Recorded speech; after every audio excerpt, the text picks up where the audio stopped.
सध्या देशामध्ये ॲलोपॅथी डॉक्टरांनी आज सेवा बंद आंदोलन केलं। आयुर्वेदिक डॉक्टरांना 58 प्रकारच्या शस्त्रक्रिया करण्याच्या परवानगीच्या विरोधात इंडियन मेडिकल असोसिएशनने हे आंदोलन पुकारलं। आयएमएच्या नक्की काय मागण्या आहेत, त्यांची नेमकी काय भूमिका आहे या संदर्भात सविस्तर चर्चा तर करणार आहोतच, मात्र तत्पूर्वी पाहूयात या संदर्भातला स्पेशल रिपोर्ट।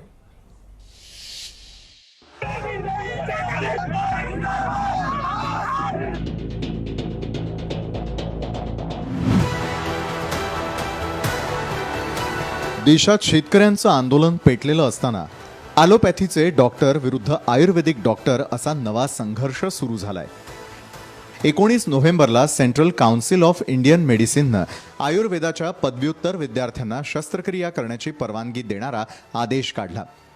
या आदेशामुळे डॉक्टर विरुद्ध डॉक्टर अशा नव्या वादाची ठिणगी पडली। या आदेशामुळे आयुर्वेदिक डॉक्टर 58 प्रकारच्या शस्त्रक्रिया करू शकतात।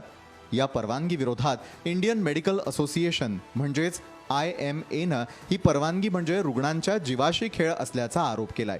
या विरोधात IMA देशव्यापी आंदोलन सुरू केलंय। त्याचाच भाग म्हणून आज सेवा बंद म्हणजेच OPD बंद आंदोलन करण्यात आलंय। ॲलोपॅथी सरकारने जे पॉलिसी आणली ते म्हणजे हास्यास्पद म्हणता येईल या गोष्टीला, की ज्याच्या मागे काही तरतुद नव्हतं, ही का आणली गेली याचं आम्हाला काही माहिती नाही। पण याच्यामुळे जे जनतेचं नुकसान होईल ते सरकारला याच्यातून माहिती पडणारच आहे। कारण याच्या मागचं पार्श्वभूमी जर आपण पाहिली म्हणजे जे डॉक्टर्स ज्यांना सर्जरीचं काहीच माहिती नाही ते जर आज पुढे जाऊन सर्जरी करतील तर याच्यात जनतेचंच नुकसान आहे। एक नजर टाकूयात इंडियन मेडिकल असोसिएशनच्या मागण्यांवर। आयुर्वेदिक डॉक्टरांना दिलेली 58 शस्त्रक्रियांची परवानगी मागे घ्यावी। नॅशनल मेडिकल काउन्सिलनं स्थापन केलेल्या 4 समित्या बरखास्त करा। सर्व वैद्यकीय शाखांच्या एकत्रीकरणासाठी या समित्यांची स्थापना करण्यात आली आहे।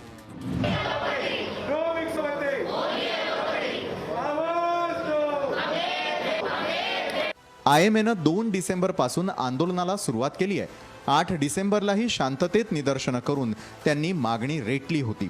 त्यातून काहीही साध्य न झाल्यानं डॉक्टरांनी सेवा बंद आंदोलन केलंय। आयुर्वेद 3,500 वर्ष जुनं शास्त्र आहे आणि आचार्य सुश्रुत शस्त्रक्रियेचे पितामह मानले जातात। परंतु आताच्या शिक्षणात ॲलोपॅथीच्या डॉक्टरांना शस्त्रक्रियेचं जेवढं प्रशिक्षण दिलं जातं तेवढं आयुर्वेदिक डॉक्टरांना नाही। अशा वेळी या डॉक्टरांना दिलेली शस्त्रक्रियेची परवानगी रुग्णांच्या जीवाशी खेळ ठरू शकते असा दावा IMA केलाय।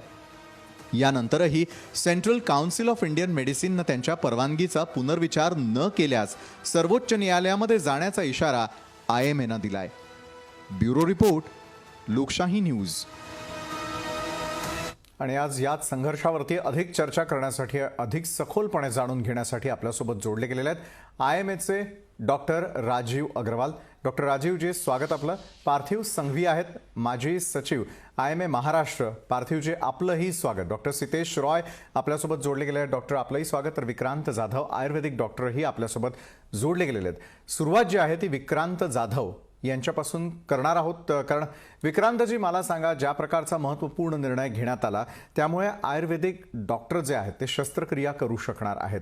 मात्र खऱ्या अर्थानं गेल्या कित्येक वर्षांपासून आपण पाहतोय आयुर्वेदिक प्रॅक्टिस करणारे डॉक्टर हे खास करून शस्त्रक्रिया करत नसल्याचं सर्वसाधारणपणे आपल्याला पाहायला मिळतं।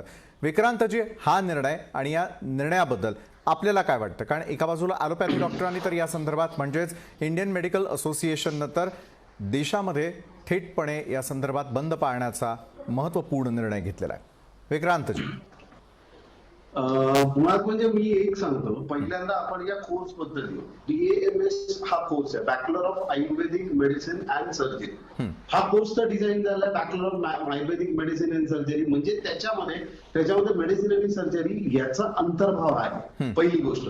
दुसरी गोष्ट, आयुर्वेदामध्ये शिकताना BAMS चा जो 5.5 वर्षाचा कोर्स आहे त्याच्यामध्ये शल्यचिकित्सा, शालाक्य चिकित्सा, नेत्रचिकित्सा म्हणजे सर्जरीचा अंतर्भाव आहे। तिसरा भाग, शल्यचिकित्सेचं जनकच मुळात सुश्रुत आहे। सुश्रुत संहिता म्हणजे सुश्रुतांनी पहिल्यांदा त्याचा शोध लावला आणि हे सगळं मान्य करतात. म्हणजे सुश्रुतांची मूर्ती तर आपल्याला अनेक पाश्चात्य देशांमध्ये पण सापडते. तर त्यामुळे त्याच्याबद्दल आता इथे गंमत अशी आहे की त्याचं प्रशिक्षण तो विद्यार्थी घेतो, शेवटच्या वर्षी घेतो. जसं मॉडर्न मेडिसिनचा विद्यार्थी घेतो शेवटच्या वर्षी सर्जरी, तसंच त्या पद्धतीने घेतो. फरक एवढाच आहे की या सर्जरी बरोबर उलट या आयुर्वेदिक सर्जरीमध्ये त्याला आयुर्वेदाच्या दृष्टिकोनातून पण तो अभ्यास करतो आणि बऱ्याच वेळेला आधुनिक शास्त्राचा पण अभ्यास करतो.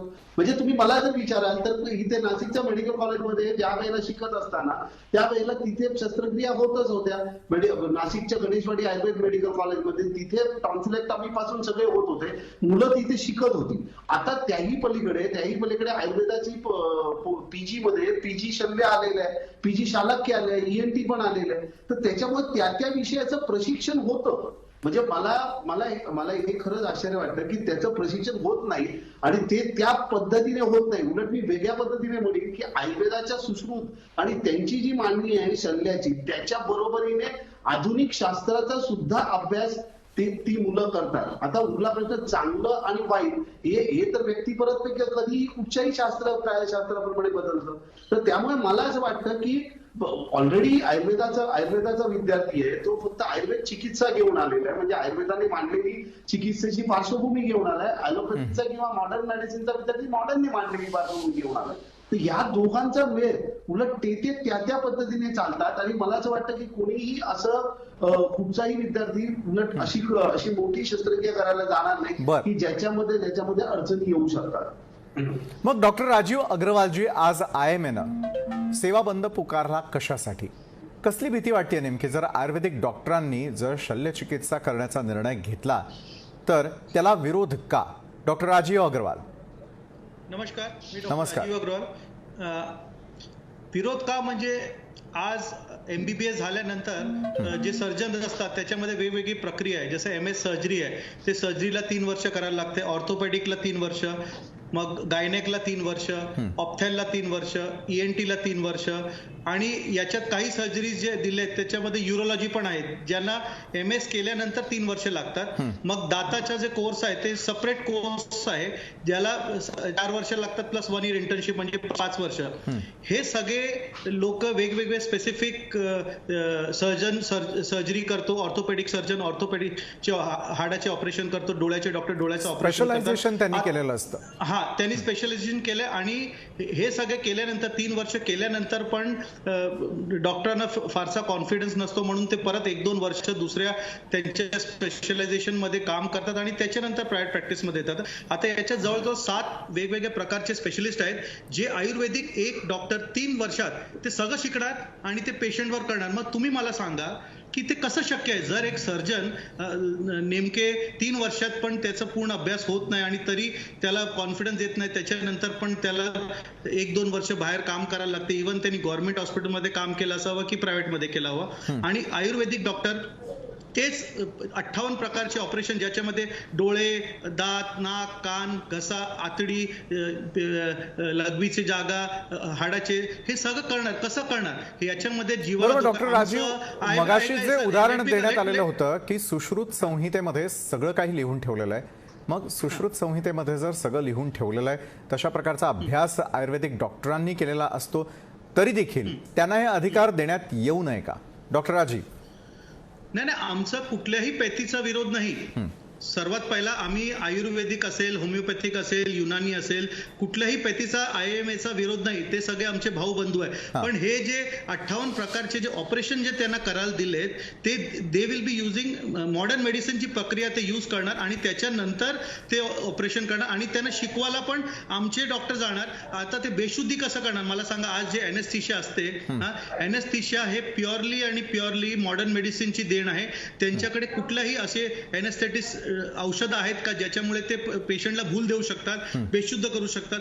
मग ते सगळं मॉडर्न मेडिसिनचा घेणार. आणि डॉक्टर विक्रांत जाधव उत्तर देतील मला असं वाटतं. डॉक्टर विक्रांत, अतिशय महत्वाचा मुद्दा त्यांनी उपस्थित केलेला आहे की 58 प्रकारच्या जर शल्यचिकित्सा करण्याची वेळ आली तर मॉडर्न मेडिसिनचा अभ्यास असणं हे अत्यंत आवश्यक आहे, की मग आयुर्वेदातही तशा प्रकारचे उपचार देण्यात आलेले आहेत? विक्रांत जाधवजी.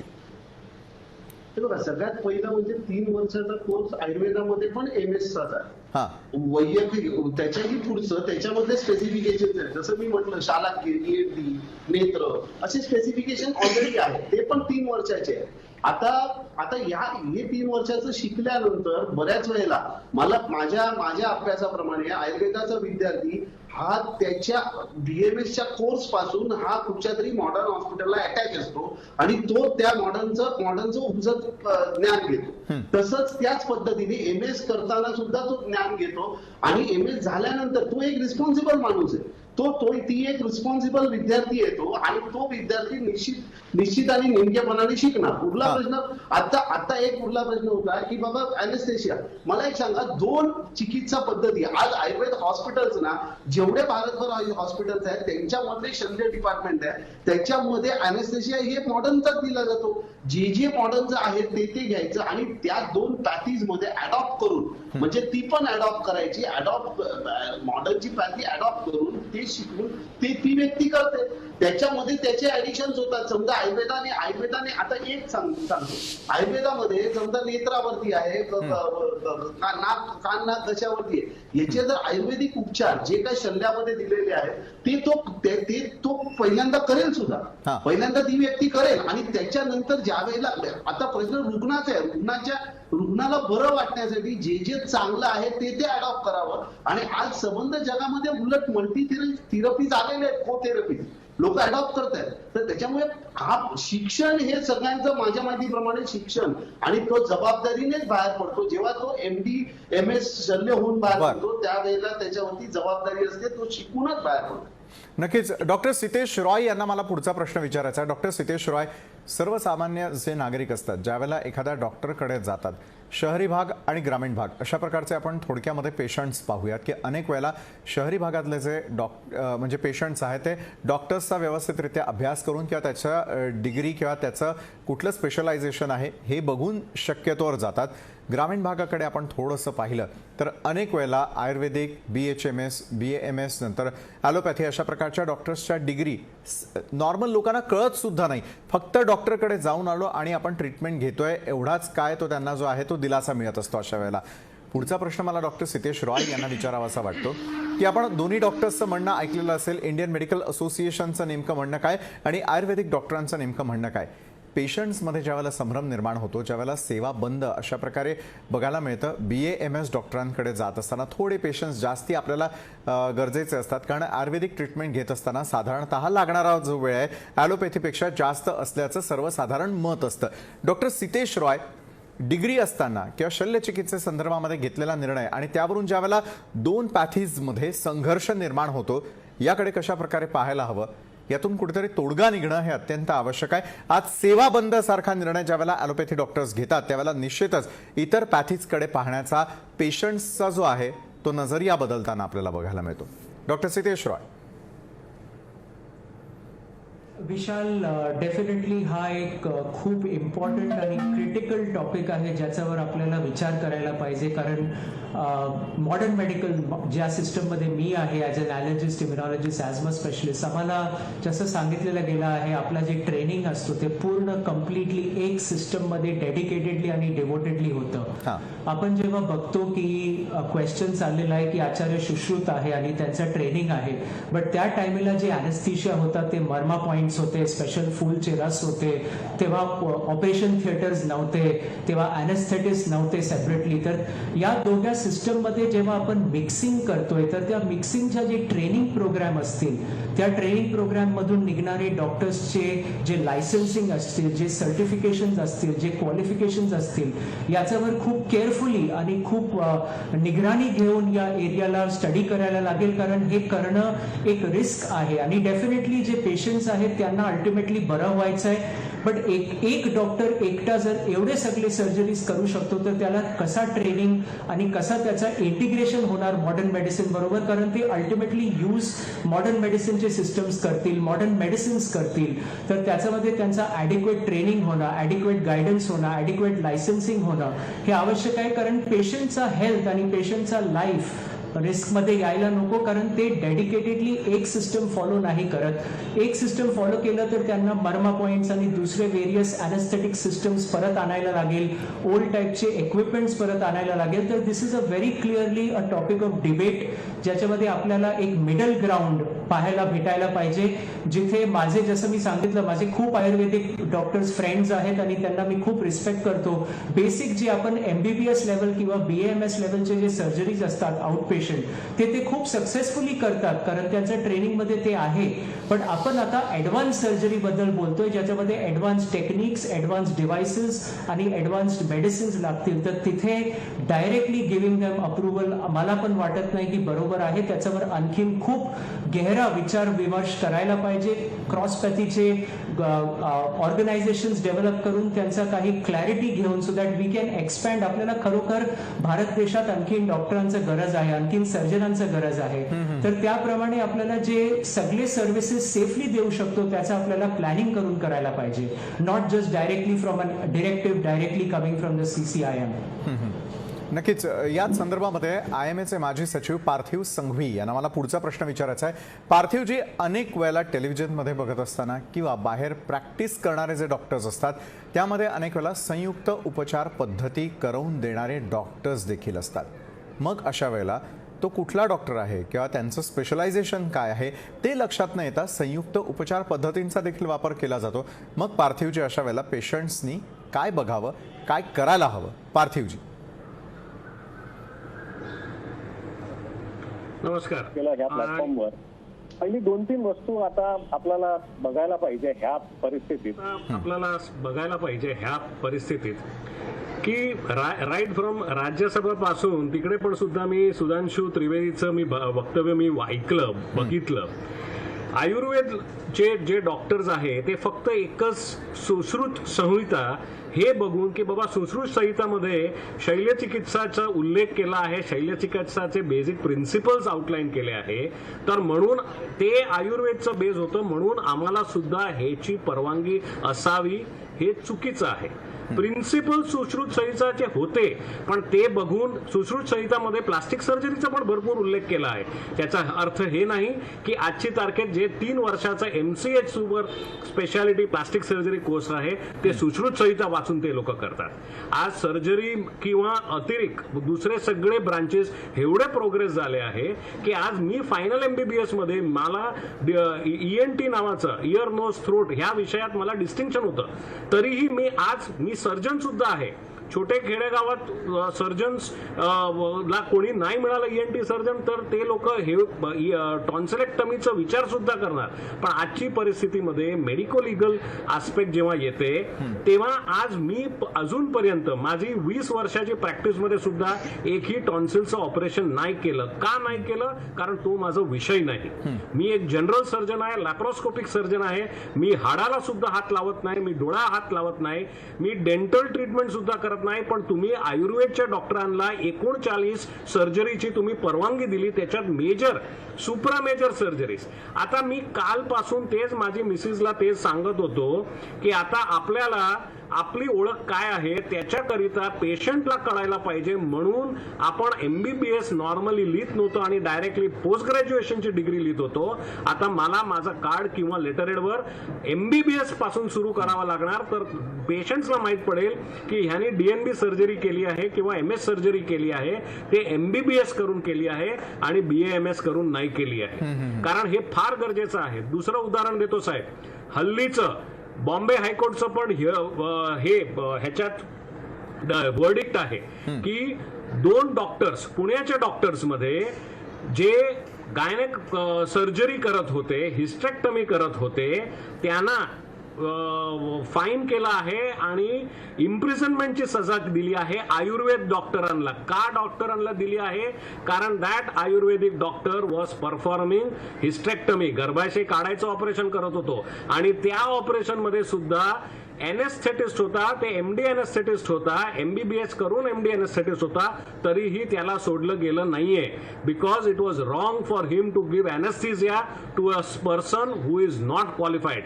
जे डॉक्टर MD गायनॅक किंवा DGO नाहीये त्याला तुम्ही हे करू कशाला दिलं, त्याच्यावर ते एनेस्थेटिस्टला सुद्धा बक्ष घेतलं नाहीये. तर ह्या परिस्थितीत मला एकच प्रश्न विचारायचा आहे साहेब, की आज आपण एवढं डिबेट करताय, आज मी सर्जरीचं माझं अभ्यास करून सुद्धा 3-4 वर्ष मी अजूनही ट्रेनिंग घेतल्यानंतर मी प्रायव्हेट प्रॅक्टिस सुरू केली आणि ते सुद्धा सर्जरीमध्येच मर्यादित ठेवली. मी दुसरं काही, मी प्लास्टिक सर्जरी सुद्धा करत नाही, ENT नाही करत, ऑफ्थॅल नाही करत, कुठलीही दुसरं मी करत नाही. का? कारण मी त्याच्यात ट्रेनिंग नाही घेतली आणि माझी डिग्रीज नाहीये. मी आज सर्जन्स करू शकतात गर्भाशयाचं ऑपरेशन, मी सुद्धा करू शकतो, करायला काहीच प्रॉब्लेम नाही, पण मी त्याच्यासाठी क्वालिफाईड नाहीये, म्हणून मी गर्भाशयाला हात लावत नाही. ह्याचा अर्थ हे नाही गर्भाशयाचं बाजूला अपेंडिक्स आहे, गायनेकोलॉजिस्ट पण अपेंडिक्स करू शकते, मी सुद्धा युट्रसचं ऑपरेशन करू शकतो, पण मी करत नाही. कारण उद्या जर काय कॉम्प्लिकेशन झालं तर जबाबदारी माझी राहणार आणि मी कोर्टात ते सांगू शकणार नाही की माझी एवढी ट्रेनिंग नाही, माझे तेवढे क्वालिफिकेशन नाही. आणि इकडे तुम्ही आयुर्वेदिक डॉक्टरांना सगळे टाईप म्हणजे राईट पासून तुम्ही डेंटलचे पण ऑपरेशन द्या, तुम्ही ऑफ्थॅल्मॉलॉजी, आज कॅटरॅक्ट सर्जरी 3 वर्षाचा MS करून लोक कॅटरॅक्ट सर्जरी शिकतात आणि ते पण तुम्ही ते आयुर्वेदिक डॉक्टरांना सगळे ऑपरेशन्स करायची संधी दिली, जे आम्हाला सुद्धा नाहीये आजची परिस्थितीमध्ये, ते सगळे तुम्ही देणार. माझा एकच प्रश्न आहे, या प्रोग्राम मध्ये जेवढे डॉक्टर्स सोडा, जेवढे तुमचे टीव्ही अँकर म्हणा की टीव्हीचे न्यूजवाले चॅनलचे आहे, त्यांना हे प्रश्न विचारा की तुम्ही एक आयुर्वेदिक सर्जन कडे जाऊन तुम्ही पोटाचं अल्सरचं ऑपरेशन करणार किंवा एक MS surgery, DNB surgery, MBBS केल्यानंतरच्या सर्जन कडे जाऊन हे ऑपरेशन करणार.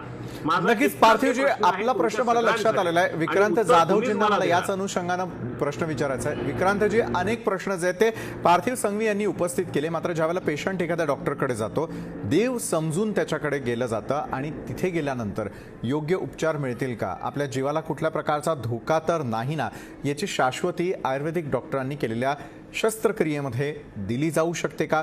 पार्थिवजींनी जे प्रश्न उपस्थित केले की इतक्या वर्षांच्या त्यांच्या प्रॅक्टिसमध्ये देखील अनेक गोष्टींना त्यांनी हात लावलेला नाही. मग विक्रांत जाधवजी, आयुर्वेदिक डॉक्टर अशा प्रकारे सर्जरी करू शकतील का? IMAनं जो पुकारलेला सेवा बंद आहे त्याच्या बाबतीमध्ये विक्रांत जाधव आयुर्वेदिक डॉक्टर असतील, होमिओपॅथी डॉक्टर असतील, युनानी डॉक्टर्स असतील, त्यांचा नेमका नजरिया काय आहे या सगळ्या गोष्टींकडे पाहण्याचा. विक्रांत जाधवजी, पेशंट्सच्या जीवाला धोका उद्भवू शकतो असं IMAनं उपस्थित केलेल्या प्रश्नात म्हटलेलं आहे, त्यांच्या मागणीत म्हटलेलं आहे. विक्रांत जाधव, मुळात म्हणजे सगळ्यात पहिल्यांदा मी पुन्हा एकदा सांगतो की हा course bachelor of Ayurvedic medicine and surgery अशा पद्धतीने आहे. त्याच्यानंतर जे काय 58 माझ्याकडे मला ते 58 व्याधी ज्या आहेत, तर आपल्याकडे MA, MD शल्य, MS शल्य, MS नेत्र असे जसे ऑप्थॅल्मॉलॉजी आहे, ENT आहे, शालाक्य आहे, असे वेगळे ब्रांचेस PG ला आता उघडलेले आहेत बरेच दिवसापासून. आणि ती व्यक्ती 3 वर्ष त्याच्यामध्ये काम करतं, त्याचा एक चांगला थिसिस करतं, त्याच्याशी रिलेटेड आणखी एका संशोधनवर काहीतरी करतं, त्याचबरोबर तो मॉडर्न चिकित्सा पण करतो. जे हॉस्पिटल्स आहेत त्या हॉस्पिटल्समध्ये मॉडर्न सर्जरी परफॉर्म होतातच मॉडर्न पद्धतीने, आणि त्याच्या बरोबरीने आयुर्वेदाची ट्रीटमेंट. तर त्यामुळे ते व्यक्ती म्हणजे तो विद्यार्थी त्याच पद्धतीने करतो. आता गंमत अशी आहे की ज्या वेळेला समजा मी बेसिक माझं ग्रॅज्युएशन घेतो, MBBS करतो, BMS करतो, त्यावेळेला तो सर्व रूपाने प्रत्येक व्याधीला स्पर्श करतो. त्याच्यानंतर ज्या वेळेला तुम्ही पुढे जाता त्यावेळेला पुढे आणखी कॉन्सन्ट्रेट होता. आज आणखी आपण पुढे गेल्यानंतर फक्त उजव्या डोळ्याचा डॉक्टर वेगळा आणि डाव्या डोळ्याचा डॉक्टर वेगळा असं पण होतं. आता जसं पुढे जातात तसं तुम्ही कॉन्सन्ट्रेट करता. पहिल्यांदा आपण सगळ्याच याच्यात करतो, सगळ्या बाजूने, आणि नंतर मग ज्या वेळेला तुम्ही स्पेशलाइज करता, एक विषय घेता, तर त्यावेळेला त्या विषयाचा तो अभ्यास करून ते करतो. आता सगळ्यात पहिल्यांदा ज्या वेळेला हे कोर्सेस डिझाईन केले, समजा MD गायनॅक डिझाईन केलं आयुर्वेदाच्या बाबतीत, तर ज्या वेळेला आयुर्वेदाच्या बाबतीत MD गायनॅक डिझाईन केलं, तर त्या वेळेला त्याच्यामध्ये हा सगळा अंतर्भाव केला गेला. त्या विषयाचं ज्ञान त्यांना दिलं गेलं. आता त्याच्यामुळे मला असं वाटतं की डॉक्टरची जबाबदारी, म्हणजे मी तर माझी 29 वर्षाची प्रॅक्टिस आहे, तर डॉक्टरची जबाबदारी ही खूप मोठी असते. ज्या वेळेला रुग्ण आपल्याकडे येतो त्यावेळेला एकच ध्येय असतं की बरं करणं, आणि त्यावेळेला तो काटेकोरपणे करतो. आज मला आयएमए बद्दल कदाचित असं असेल की त्यांच्यामध्ये असं वाटत असेल की तिथे त्यांना शिक्षण दिलं जात नाही, त्यांचे हॉस्पिटल इक्विप नाहीये. पण आज माझ्या माहितीप्रमाणे हे सगळं खूप चांगले काटेकोर नियम आहेत. प्रत्येक आयुर्वेद हॉस्पिटलला नियम दिलेले आहेत. आज नवीन आयुर्वेद कॉलेज करायचं म्हटलं तर 100 बेडेड त्याला हॉस्पिटल जॉईन करून दिलेले आहे, आणि त्याच्याशी संबंधित ती इक्विपमेंट त्यांच्याकडे पाहिजे, तेवढी ओपीडी पाहिजे, तरच ते पुढे सँक्शन होतात. तर हे सगळे एवढे नियम असताना, आणि त्याच्यानंतर तो रुग्ण बघतो, त्याच्यानंतर त्याच्या बरोबरीने तो वेगळी प्रायव्हेट प्रॅक्टिशनर जे आहेत चांगले, तर त्यांच्याकडे पण जातो. तर त्यामुळे मला असं वाटतं की तो करेल, म्हणजे असं हे नाहीये, त्याची जबाबदारी आहे, त्याला पण एक वर यायचे, त्याला पण कुठेतरी तो त्याचा व्यवसाय आहे की बाबा नाही मला हे करायचंय, तो त्यामुळे तो करणारच. तो बाकीच्या विषयावर. मग पार्थिव संघवीजी, मला सांगा, जसं आयुर्वेदिक डॉक्टर ज्या वेळेला आपल्याशी बोलतात त्यावेळेला स्पष्टपणे ते सांगतात की जबाबदारी जी आहे, जेवढा ॲलोपॅथीचा डॉक्टर घेत असतो तेवढ्याच प्रकारची जबाबदारी आयुर्वेदिक डॉक्टरही घेण्यासाठी तयार आहेत. पार्थिवजी, बोला आपण. मला एकच विचारायचं आहे साहेब, आज आपण पोस्ट ग्रॅज्युएशनचं जे शिक्षण करतोय ते बेसिक ग्रॅज्युएशन म्हणजे MBBS नंतर करतोय. आज MBBS मध्ये सुद्धा ते आयुर्वेदिकचे डॉक्टर्स म्हणतात की आम्ही सुद्धा BA-MS करून मग आम्ही MD किंवा MS करणार. ठीक आहे, तुम्ही MD आणि MS BA-MS नंतर करा, पण जे बेसिस आहे, आज जे आयुर्वेद स्ट्रीमचे जे बेसिस आहे तो वेगळं बेसिस आहे. आज ENT मध्ये जर 3rd इयर MBBS मध्ये ENT किंवा गायनेकॉलॉजी किंवा मेडिसिनचं जे आमचं हे शिक्षण असतो त्याचे जे बेस आहे तो ॲलोपॅथिक मेडिसिन्स आहे, तो आयुर्वेदिक मेडिसिन्स नाहीये.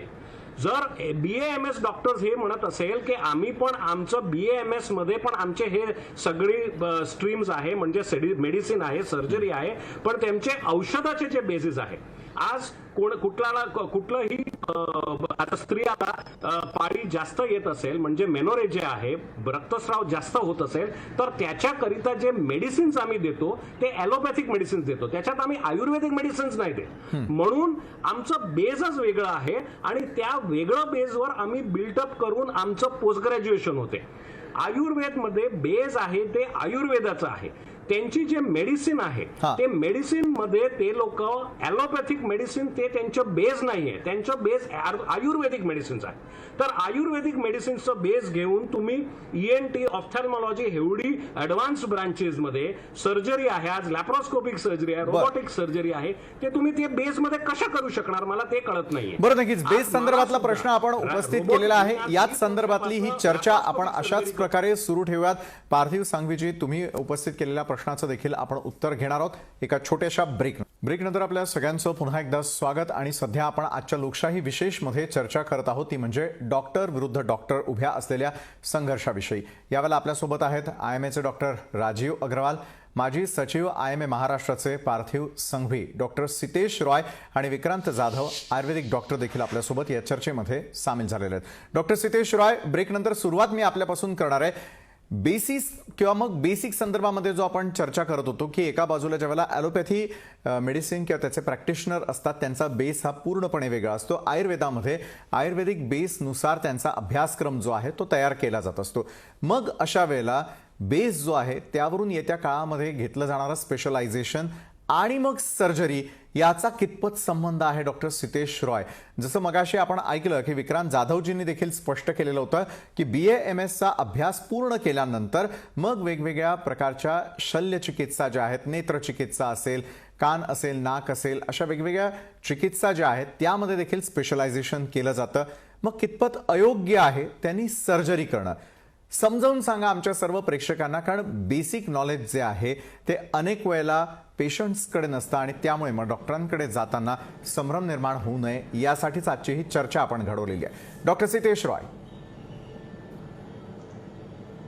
तर आपलं जे सर्जन म्हणून जे पेशंट्समध्ये एक आयडिया असतो की एक अंडरस्टँडिंग असतो ते अंडरस्टँडिंग असंच असतो की हा मॉडर्न मेडिसिनमध्ये ट्रेंड सर्जन आहे, ज्याने 5.5 वर्ष MBBS, 3 वर्ष जनरल सर्जरी आणि मग पुढे डिपेंडिंग ऑन द स्पेशलायझेशन सगळं एकच पद्धतीने एकच ट्रेनिंग प्रोटोकॉलमध्ये एकच सिस्टममध्ये which is based on modern medicine त्याने केलेलं आहे. बरं. जेव्हा आपण सर्जन्स दुसऱ्या पॅथीमधून आयुर्वेदामधून घेणार तेव्हा त्यांचं बेसिस जसं सांगितलेलं गेलं आहे ते नॅचरल सिस्टम आहे आयुर्वेदाचा आणि त्या सिस्टममध्ये त्यांना डायरेक्टली त्या इंटेन्सिटीने, त्या क्लॅरिटीने आणि त्या डेप्थने ॲलोपॅथी मेडिसिन आणि त्याचा बेसिस नाही शिकवलेला जातो.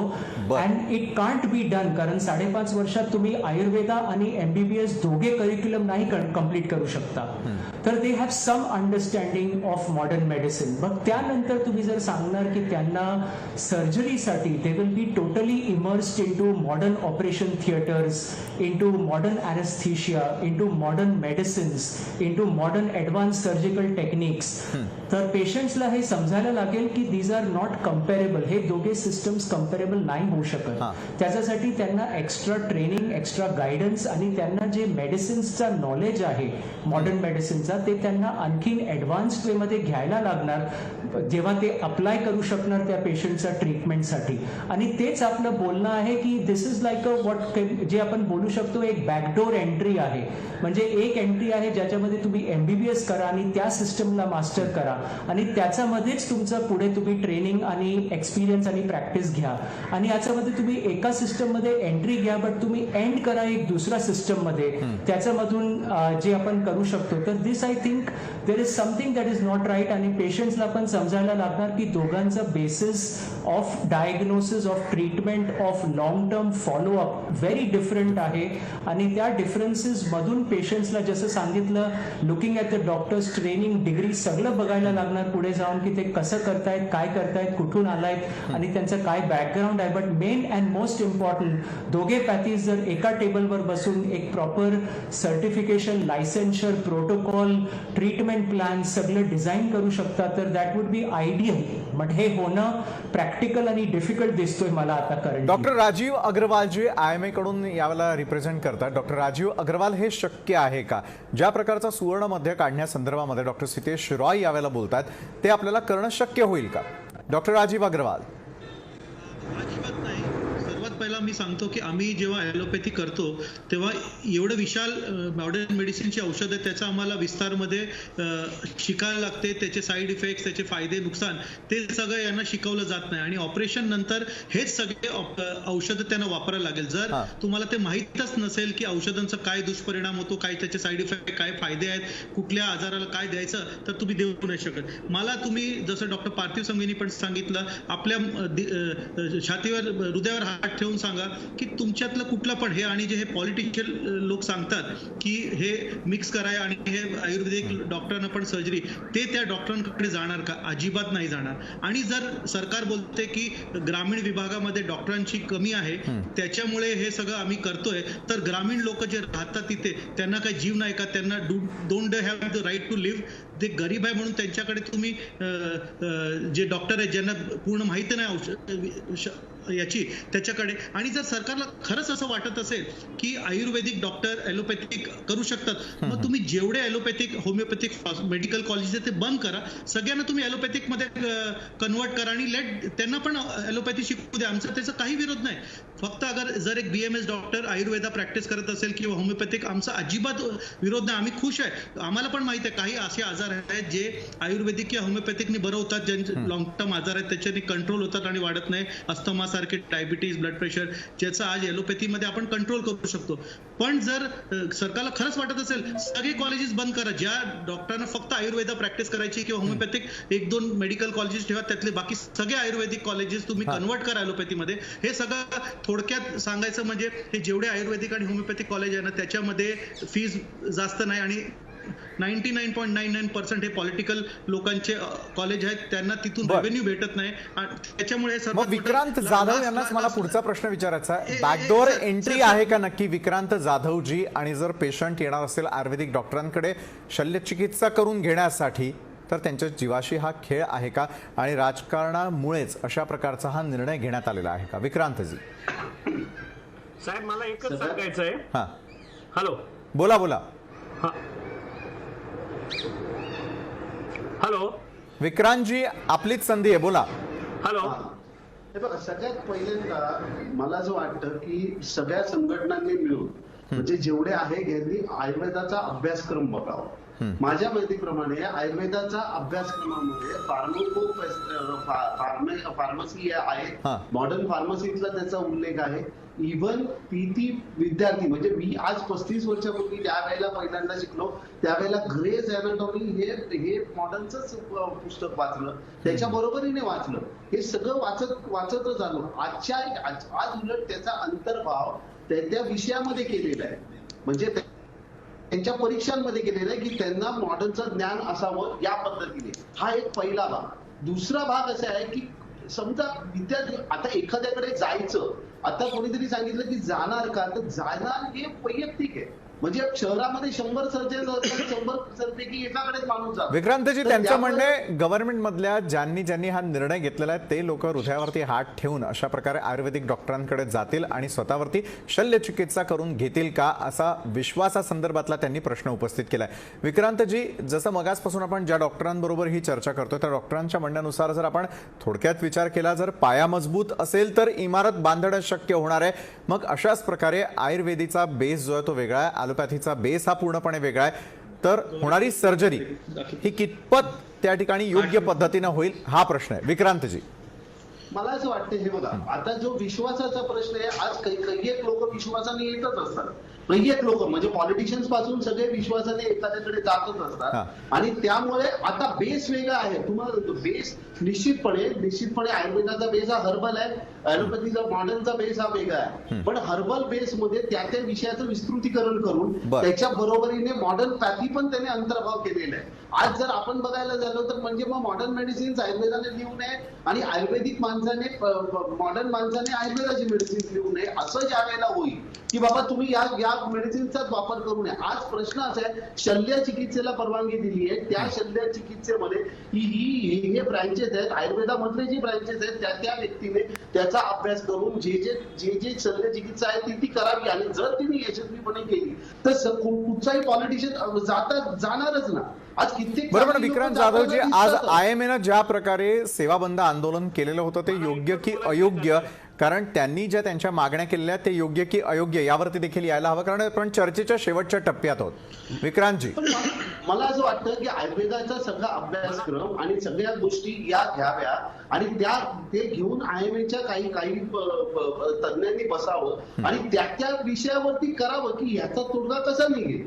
म्हणजे आणखी मी तर शुद्ध आयुर्वेदाची प्रॅक्टिस करणार आहे, पण तरी सुद्धा याचा तोडगा कसा निघू शकेल. आज मला ॲलोपॅथीच्या सगळ्या गोष्टींचं ज्ञान आहे, कारण ॲलोपॅथी घेऊन काय होतं हे माहिती पाहिजे, तसंच आयुर्वेदाचं आहे. त्यामुळे दोघांनी मिळून बसावं, दोघांची अभ्यासक्रम बघावे, त्या अभ्यासक्रमामध्ये समजा एखाद्याला वाटत असेल की हे पाहिजे, त्यांना 6 महिन्याचा याच्यापूर्वी नॅशनल इंटिग्रेटेड एक कोर्स होऊन गेलाय की ज्यामध्ये ॲलोपॅथी आणि आयुर्वेद मिक्स होतं, असा एक डिग्री कोर्स. बरं, पार्थिव संघवीजी, ज्या प्रकारचा प्रस्ताव आयुर्वेदिक डॉक्टरांकडून ठेवला जातोय त्यासाठी आता पुढाकार IMA घेईल का? IMAनं पुढाकार घेतलेल्या निर्णयाबाबत काय डूज अँड डोंट्स आहेत किंवा काय कॉन आणि त्या ठिकाणी प्रोज अँड कॉन्स आहेत हे दाखवून देण्याचा प्रयत्न केला. IMA आता या संदर्भामध्ये पुढाकार घेताना दिसेल का? पार्थिव, मला एकच वस्तू तुम्हाला विचारायची आहे साहेब. हॅलो, हा, एम आय ऑडिबल? येस, बोला पार्थिव.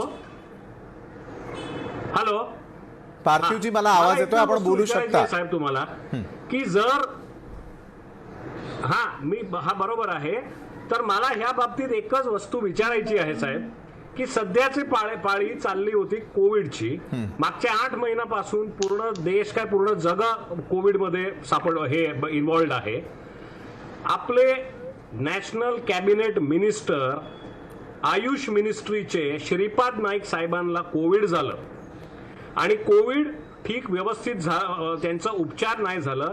शेवटी ते एक मोठी मल्टी फॅसिलिटी हॉस्पिटलमध्ये, ऑब्व्हियसली ॲलोपॅथिक हॉस्पिटलमध्ये ऍडमिट झाले आणि त्यांचा उपचार केलं.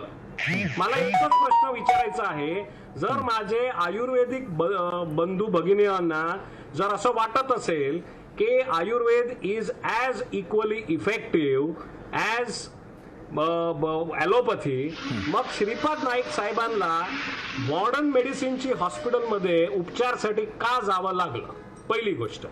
आणि जर हे स्टँडर्ड पॉलिटिशियनचं असेल तर दुसरे सिटीजन्स काय second grade third grade citizens आहे का? राईट टू गुड हेल्थ हे जे आमचं मेन आज मोहीम आहे, थीम आहे. बरं, तुम्ही प्रतिप्रश्न केलेला आहे डॉक्टर सितेश रॉयना. मला विचारायचं आहे, अशा प्रकारची तुलना किती योग्य? सुद्धा सांगतोय डॉक्टर सितेश रॉय, तुलना योग्य आहे? कसली तुलना? जसं ॲलोपॅथी आपण बघतोय, आयुर्वेद आहे, आणि मग त्यांना उपचार का घ्यावे लागले असा प्रश्न आपण उपस्थित केला.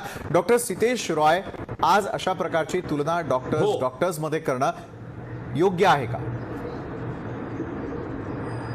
विशाल, माझं एवढंच सांगणं आहे की आपल्या कुठलाही मेडिकल फील्डमध्ये पहिला आपला प्रिन्सिपल असतो डू नो हार्म. ठीक आहे, पेशंटला काहीही नुकसान नाही व्हायला पाहिजे. तुम्ही जे करा, जसं करा, सेफली करा आणि proper rules, regulations, criteria follow करून करा. आणि त्याच्यामध्ये जे पेशंटसाठी हायेस्ट बेस्ट आहे, जसं आपण सगळं मान्य करतो, काही ट्रीटमेंट्स, काही डिझिजेसमध्ये आयुर्वेदिक मेडिसिन्स डेफिनेटली काम करतात, काहीमध्ये होमिओपॅथी काम करतात.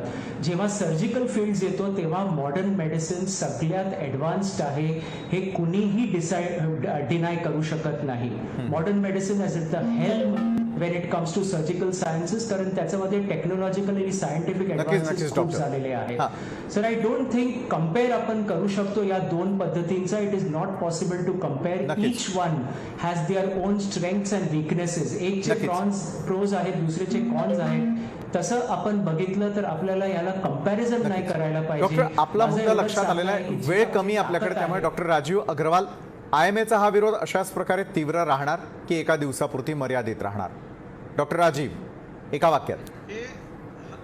हे अजून वाढत जाणार आहे. आम्ही ऑल इंडिया लेवलला डिस्ट्रिक्ट कोर्ट, स्टेट आणि सुप्रीम कोर्टमध्ये पण याचिका दाखल करणार आहे. आणि गरज पडली तर सगळे डॉक्टर परत, पहिला आता फक्त 12 तासाचा संप होता, 24 तासाचा, आणि त्याच्यानंतर इनडेफिनिट संप आम्ही घेणार. आणि जे काय शक्य असेल ते सगळं कारण हे जे होतंय ते एकदम अगदी 100% चुकीचं आहे. 1% 100% चुकीचं आहे. आणि याच्यामुळे पेशंट आपल्या म्हणण्यावरती, आपल्या मुद्द्यांवरती ठाम आहात. डॉक्टर राजीव अग्रवाल, डॉक्टर पार्थिव सांघवी, डॉक्टर सितेश रॉय आणि डॉक्टर विक्रांत जाधव, खूप खूप धन्यवाद. आपण या चर्चेमध्ये आमच्यासोबत सामील झालात त्यासाठी. आजच्या लोकशाही विशेषमध्ये आता वेळ झालेली आहे. इथेच थांबण्याची ताज्या बातम्यांसाठी पाहत राहा लोकशाही न्यूज.